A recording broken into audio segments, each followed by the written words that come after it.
इस वीडियो में हम लोग शब्द रूप को ही कंटिन्यू करते हुए आगे बढ़ेंगे।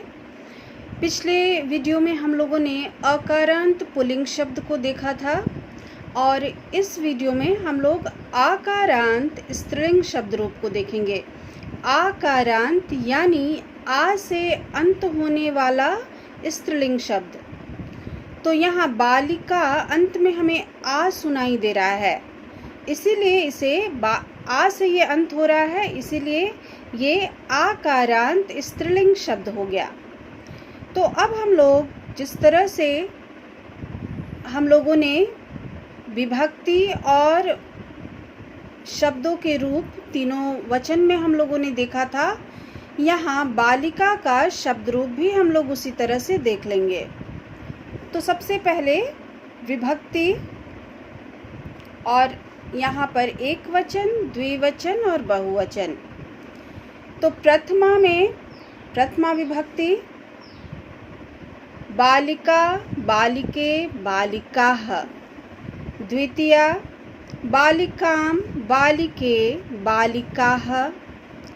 तृतीया बालिकया, बालिकाभ्यां, बालिकाभिः। चतुर्थी में आएंगे हम लोग बालिकायै, बालिकाभ्यां, बालिकाभ्य। पंचमी में आएंगे बालिकायाः, बालिकाभ्यां, बालिकाभ्य।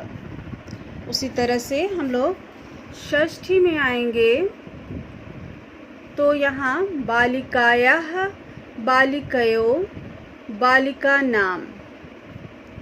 सप्तमी में बालिकायां, बालिकयो, बालिकासु।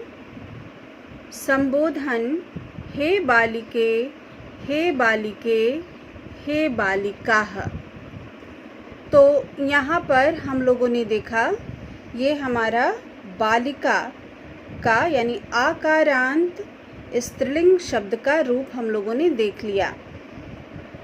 पहले ही मैंने बता दिया था, यानी विभक्ति प्रथमा में हम लोग कर्ता को प्रथमा बोलते हैं, जिसका चिन्ह ने हो जाता है। द्वितीया हो गया आपका, द्वितीया में हो गया कर्म, जिसका चिन्ह को हो जाता है।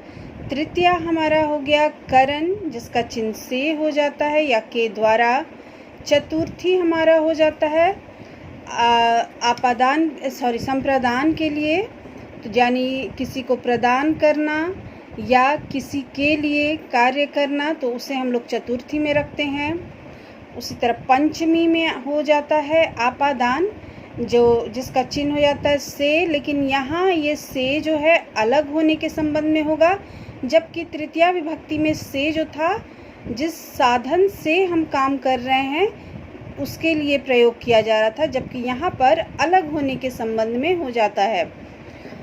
अगला जो है षष्ठी, जिसे संस्कृत में विभक्ति नहीं मानी जाती है, क्योंकि ये कर्ता से संबंध रखता है, यानी कि सीधा उसमें शामिल होता है, सीधा संबंध रखता है, इसीलिए षष्ठी और संबोधन ये दोनों का सीधा संबंध कर्ता से है, इसीलिए इसे हम विभक्ति नहीं मानते हैं। लेकिन यहाँ पर चूँकि कारक के रूप में हमें इसे देखना है, इसलिए इसका रूप यहाँ पर चिन्ह के साथ याद रखना है।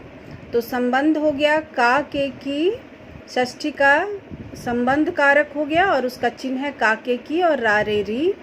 उसी तरह से सप्तमी में अधिकरण है, जिसका चिन्ह है में और पर, और संबोधन का चिन्ह हम लोगों ने देखा था हे, अरे और अहो।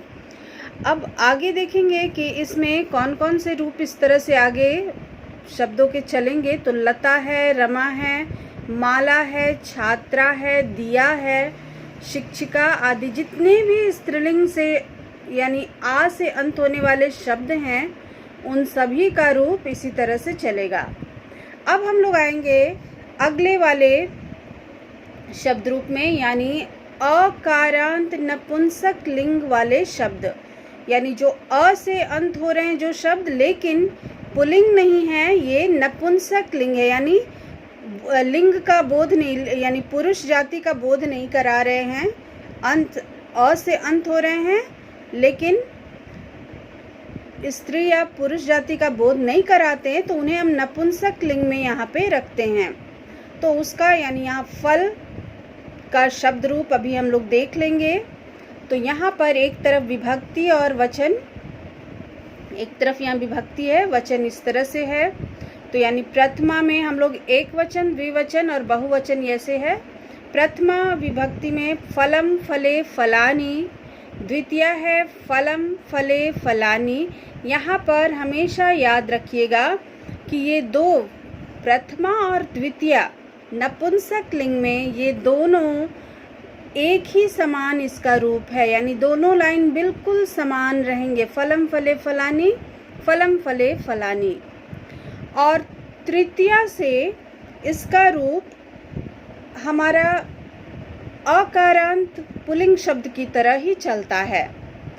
यानी अगर पुल्लिंग शब्द आपने याद कर लिया है तो यहाँ तृतीया विभक्ति से हमारा रूप उसी तरह से चलेगा। यानी तृतीया में है फलेन फलाभ्याम फलय, चतुर्थी में है फलाय फलाभ्याम फलेभ्य, पंचमी में है फलात फलाभ्याम फलेभ्य, षष्ठी है फलस्य फलयो फलानाम, सप्तमी है फले फलयो फलेषु।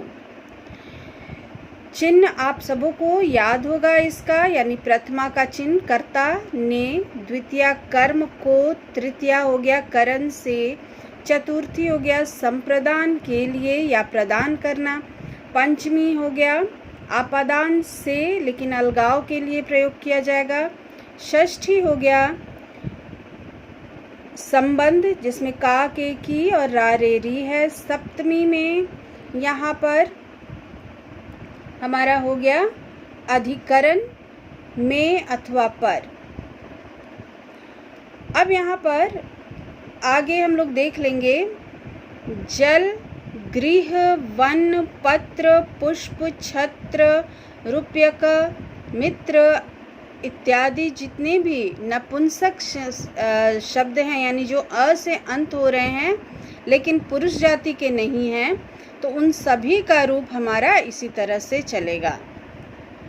तो ये हम लोग का फर्स्ट टर्म पोर्शन का जो भी आपको पढ़ना था, तीनों मैंने यहाँ पर कर दिया। यानी दो इस वीडियो में हम लोगों ने देखा और अकारांत वाला हम लोगों ने प्रीवियस वाले वीडियो में देखा था। तो अब इसकी मदद से आसानी से आप लोगों का ये शब्द रूप वाला आप अपना कार्य कर लीजिएगा। आपकी पुस्तक में ये पेज 96 और 97 में दिया हुआ है, इसे आप देख करके अपनी तैयारी कर सकते हैं। बाय।